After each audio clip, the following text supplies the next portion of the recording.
আজকে আবু সাঈদের মামলার যে চার্জ হিয়ারিং চলছে তার দ্বিতীয় দিন। এই মামলার ৩০ জন আসামির পক্ষে আজকে ৩ জনের পক্ষে ডিসচার্জ শুনানি করেছেন তাদের সংশ্লিষ্ট আইনজীবীগণ, বিজ্ঞ আইনজীবীরা।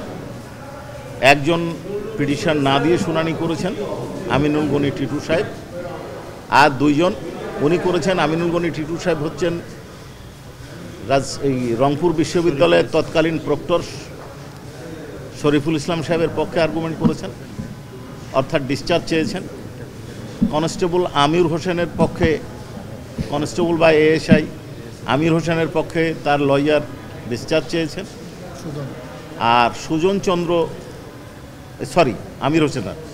চন্দ্র রায়ের পক্ষে তার লয়ার ডিসচার্জ চেয়েছেন। আর ইমরান চৌধুরী আকাশ, ছাত্রলীগ নেতা, তার পক্ষে ডিসচার্জ চাওয়া হয়েছে। তারা তাদের বক্তব্য উপস্থাপন করেছেন। তারা তাদের বক্তব্যে বলেছেন যে শেখ হাসিনার সাথে কারো যোগাযোগ কিভাবে হলো।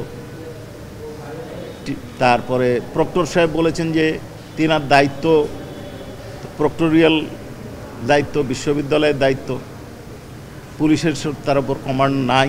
এই ধরনের বক্তব্য তারা দিয়েছেন।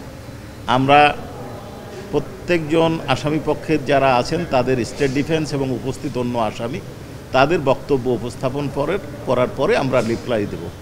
আমরা আগেও বলেছি, এখনও বলছি যে আমরা আমাদের তদন্তকারী কর্মকর্তা থরো ইনভেস্টিগেশন করেছেন। ইনভেস্টিগেশন করার পর রিপোর্ট দাখিল করেছেন।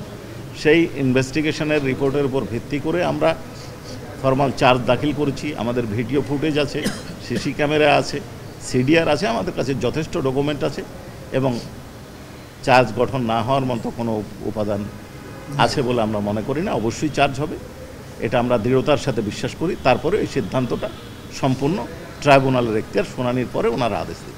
আমরা দৃঢ়তার সাথে বিশ্বাস করি যে আমাদের ইনভেস্টিগেশন সঠিক পদ্ধতিতে চলেছে, সঠিক নিয়ম মেনেই ফরমাল চার্জ দাখিল করা হয়েছে এবং আমরা নিয়ম মেনে চার্জ হিয়ারিং করছি।